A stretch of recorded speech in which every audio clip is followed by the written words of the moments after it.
Okay, hi guys.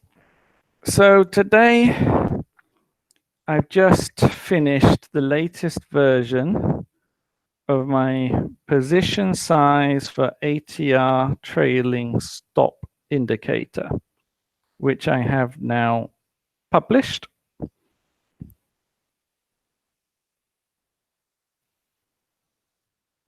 Type in ATR Trailing Stop on the TradingView.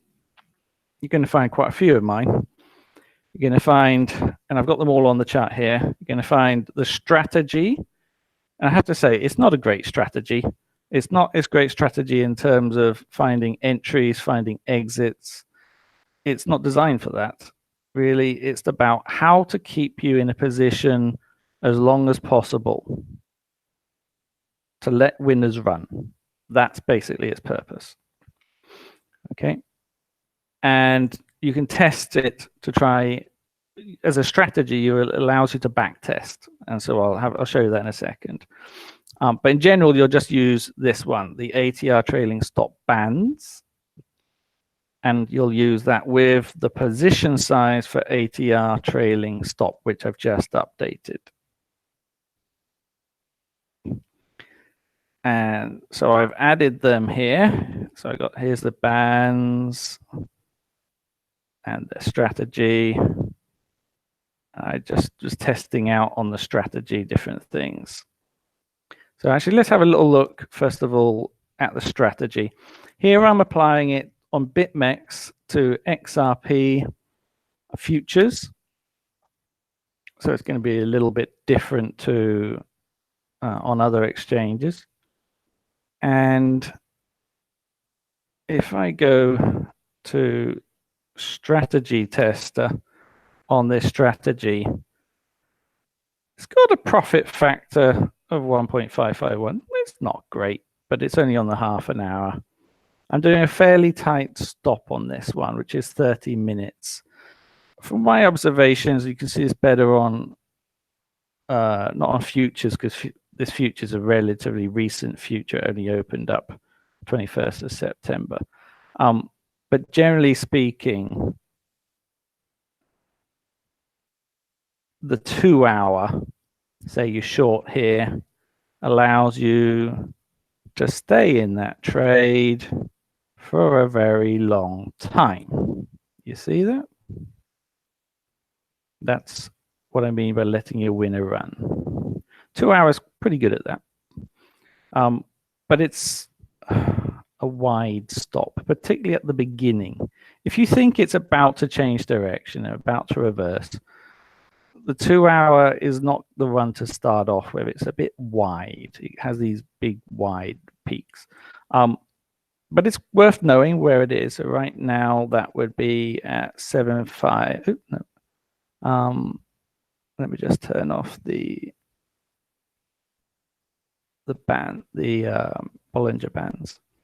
So yeah, we've got 7.269 around here. Oh, that's not right. So if I go on to that, oh, that's the strategy. That's why I don't like using strategy. Strategies are never quite up to date unless you do recalculate on every tick, and then it's more up to date. Okay, so it's going to be around here, 7.495. But if I just show you, on the 30 minutes, which is the one I'm thinking of applying it to, which is to set it to here at 7.475. That's where I really want it. Okay, so I'm thinking of shorting on it on XRP here. That allows you to test it. The strategy allows you to test it, but in practice, I use the other one. But I'm going to take the settings which I've just tested, which is a 4.430, and apply it to here. Okay, so let me change that. So I tested these settings. What are these settings? Let me just, it's all based on the average true range, which is a measure of volatility doesn't really say much about what's going to happen to it. It's just saying how volatile it is. And therefore, when you're talking about being stopped out, you don't want to be caught out by all these wicks. So it's a measure of the volatility, allows us to have a certain width around it. And there's a multiplier of that and how many periods back you want to look. I've added on this extra wick protection. If you really want a wide stop, you want to be safe so you don't get wicked out, then one can put either maximum wick. So for example, look at that wick. If you don't want to get hit by that wick, let's put that on. I don't want to get hit by a wick like that again, let's say. So you'll notice that when I put maximum wick protection, this huge wick here suddenly adds a big distance to it to protect you from those kind of wicks again. If I just take the average wick, it's not as much. The average wick is not as much. This is just purely now based on the ATR. And I can increase the multiplier of the ATR. As I said, I've tested it. 4 works good. And you can see what I mean by that works good. So here's the 30. Suppose you went long here. This trailed stop keeps you in it the whole way. And still would, to be honest, at the moment. Okay. Now, the trade I'm about to take, honestly, I don't care. I don't care whether it goes up or down. I'm just doing it for the video just so that you can learn about how to use these indicators. So I'm just taking an example one that this XRP, well, I mean, there's a chance that it might go down. It's very strong. I'd much rather long it in many ways, but I'd much rather long on a retrace, not when it's about to hit this order block. Okay, so it's about to hit, it's hitting this order block and it's doing so on declining volume. As somebody in Mystery Waste pointed out, the volume's not really all that great. And BTC, quite frankly, it looks a bit shaky. And so there's a good chance. But as I said, don't care. I'll just do a little play trade for you guys. So now I've set this up like this. Suppose I want to make my trade. So I've now add on position size for ATR Trailing Stop. And I've just updated this. Previously, it was good really only for BitMEX XBT USD, which is what I was always trading. But I've updated it now on the latest version to also be able to apply to, say, for example, Bitfinex. I'm going to guess you could apply it to most other exchanges. But I'm very happy to hear feedback from any of you guys on how that seems to work out for you, so I can incorporate any changes into a future version. But I've also adjusted it so that it can be used on, like this, the BitMEX alts, which are not enumerated in USD. So this is in Satoshis. And of course, on MEX, we have equity in XBT. So I'm trying to align this with this, but it can now apply to either XBT or USD. So let me just set these to exactly the same as the other one. Okay, good. Now, equity on account. So I'm using at the moment BitMEX. So while I'm on BitMEX, I'll take this. At the moment, I've got about 2, but 1.9319.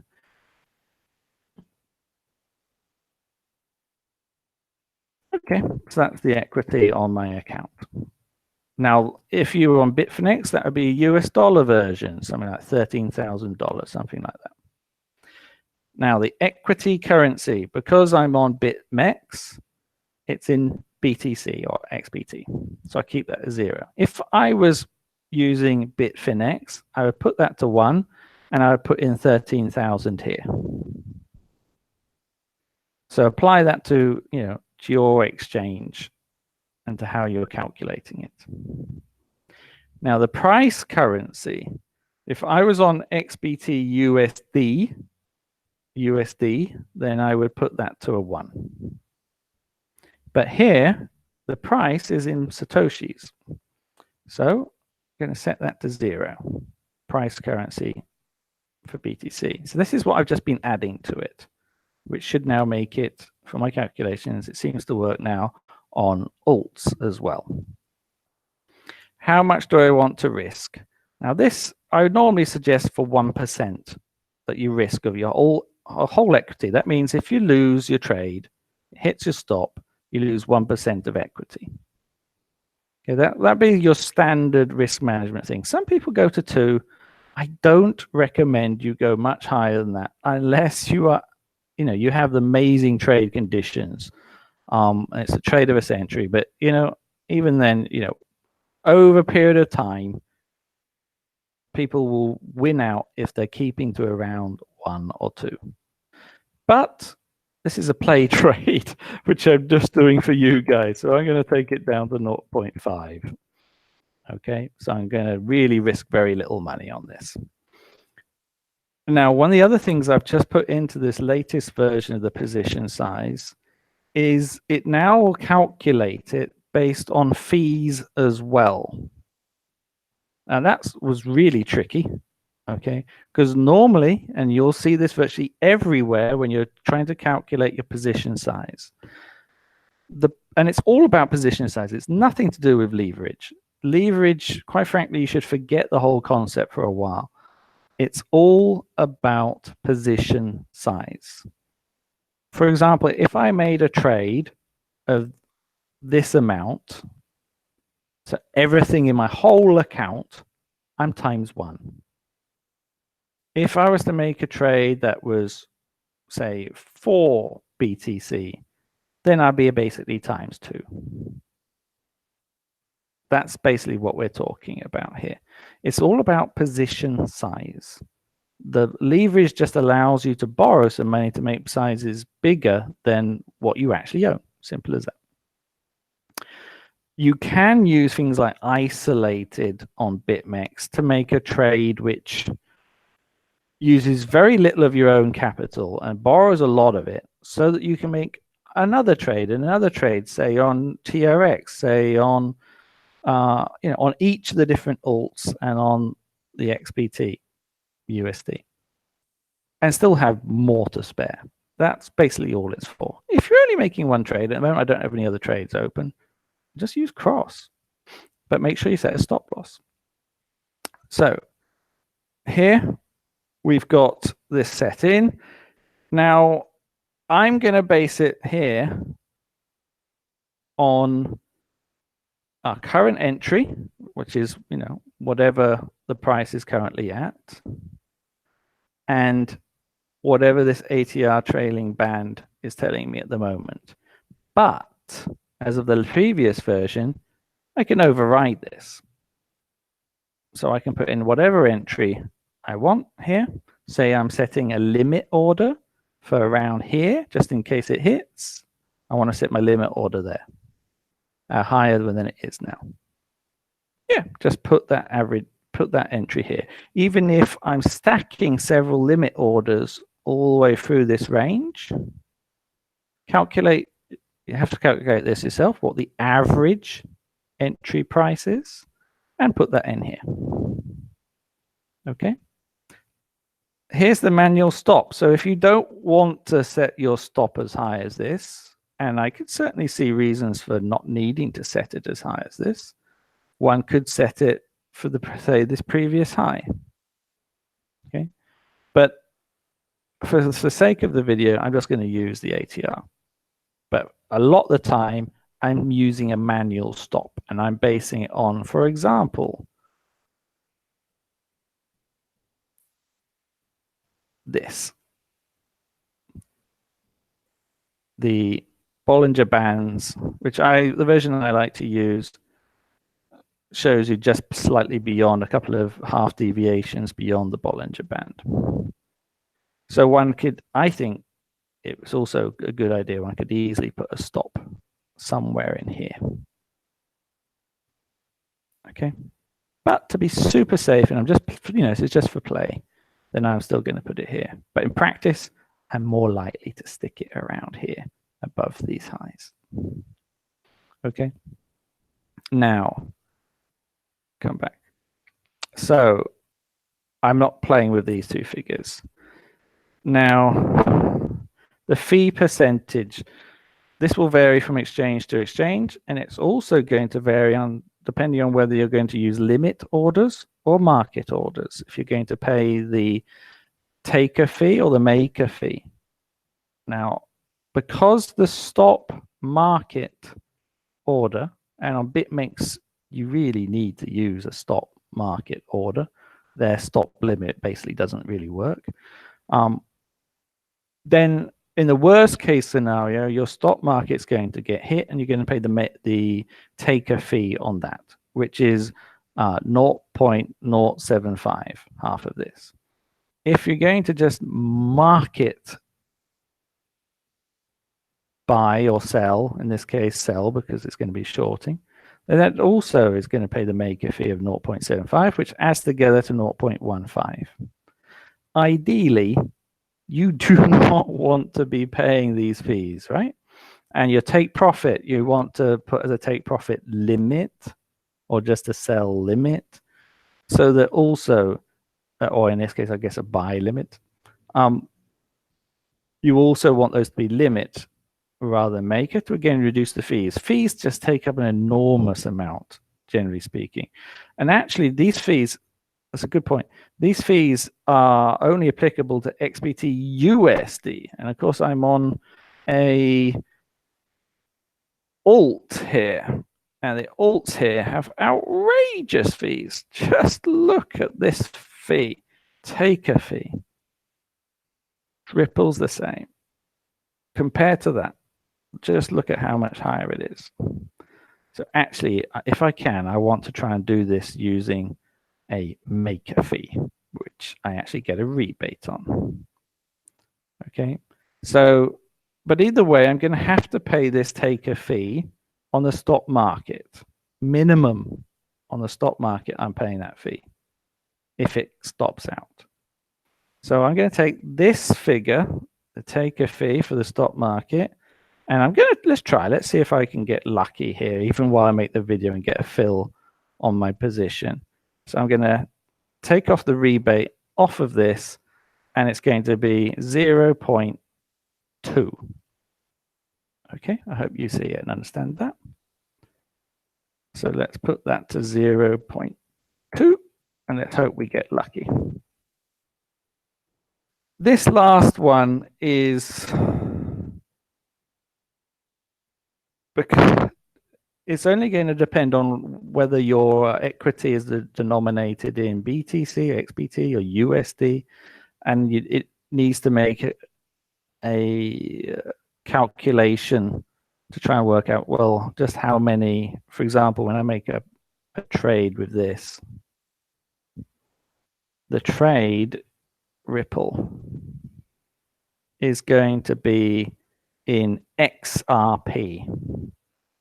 So it has to take my equity and transform that equity into how many XRP I've got. How many Ripple have I got? So anyway, to do this, it needs to use a symbol like this. If you were working on BitMEX, Bitfinex, you would just put that to Finex and that to BTC USD, and you'd be fine. That basically allows you to do that. Okay, so all the calculations are correct. I hope you understand. Okay, so that's all set up. Now in practice, and this is what it's all designed for, is speed. In practice, very few of these settings am I actually going to adjust every time I make a trade. None of these will I be adjusting. I'll have back tested it and I'll just keep on using the same figures all the time. My equity, every now and then I might adjust to take advantage of compound interest. So I might be updating that every now and then. But these I won't be changing, except whether I'm using an XBT USD or I'm using, as I said, an alt here, denominated in BSD. So I might change that a little bit. My risk percentage, most of the time I just set it to 1. Okay, I very rarely change that. This you may sometimes change, but it really won't take very long to do that. Okay, and again, most of the time I only trade XBT USD. So most of the time I don't need to change this either. But here we go. Bang. So it tells me I can make a short right now of 3524 and a long of 4795. It's nearer to the long, okay, at the moment. But yeah, basically, it allows us to know exactly how much we do. And it even will tell me the kind of leverage I'm using. I'm not even using a ×1 here. The reason is that we're that far away from the stop. Supposing I want to do a tighter stop so I can get a bit of leverage on this. And say I wanted to put it around here, 7421.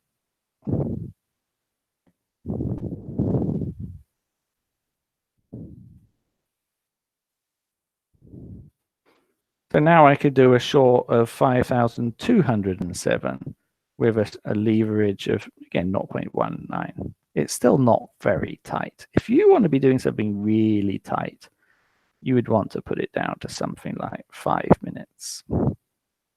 And even then, it's still not going to be tight. But that's the way it is. Most of the time, you don't need to have these huge positions and high leverage. The high leverage you're seeing is fake.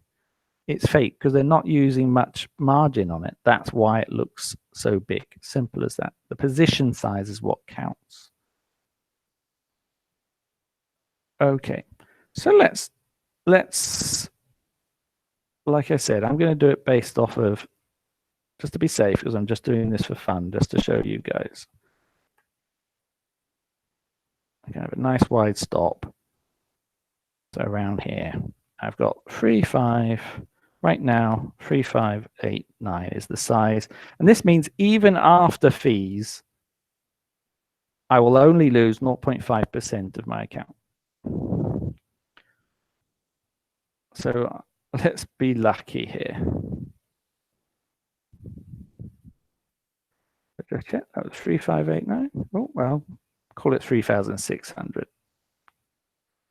Let's round it up, 3,600. And I want to short it at this price. Okay. I will set that to reduce. Yep, and not reduce only. Good. Post only, just to make sure that I don't get hit by this horrible fee.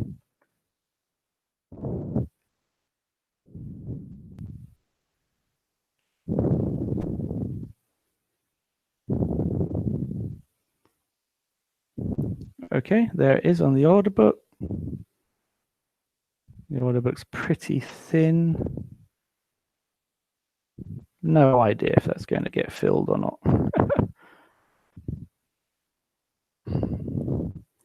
But while I'm at it, let's put the stop on.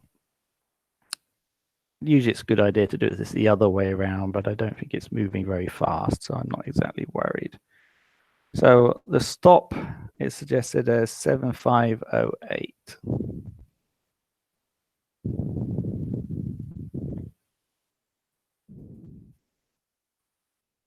Oh, it's filled. Okay, so my buy stop there, which I want to reduce. That looks fine, but yep, that's all okay. Last, okay.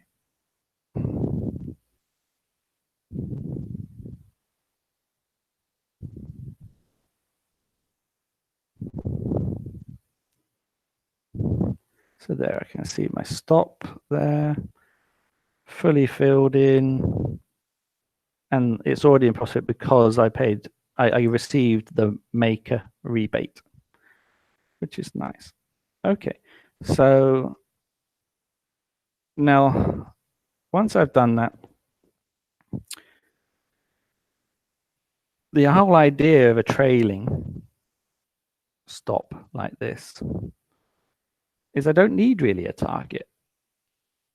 Now that might seem really strange because you're so used to having fixed targets and so on. And I must admit, with MEX, it is kind of necessary because it does love to overload when you want to actually take profit, and it won't even let you change your stop. but basically, hopefully we'll get away with it. We want to follow it, adjusting the stop to trail it every now and then. So when it's going into profit, let's say, for example, this one was going into profit around here, and we follow it, and it keeps going up. We follow it, keep following it up. And whenever it eventually comes down through it, we close. Or due to our other TA, and various types of TA, and I said not the scope of this video right now, then we close it out. As I said, this strategy is not going to be great in terms of entries and exits. It is good, though, at keeping you in the position for a nice period of time. Okay, so that's basically how you use the position size for ATR trailing stop. I think you'll find that once you get used to it and you set up your parameters, it's fast, which is what you want. It's going to be very, very fast. You're not really going to be changing much. You just immediately flash look at this and say, all right, this is a really good opportunity to make a nice large leveraged trade. Bang, in I go. You know, looking at the various other parts, but you can just immediately see how much you need, push it in, and that's all you're going to lose. Okay, so I hope that's clear. I hope you don't lose too much on your trades from now on and have proper risk management, and that allow you to, even quite frankly, with a lowish win rate, over time, still make profit. That's the secret of risk management.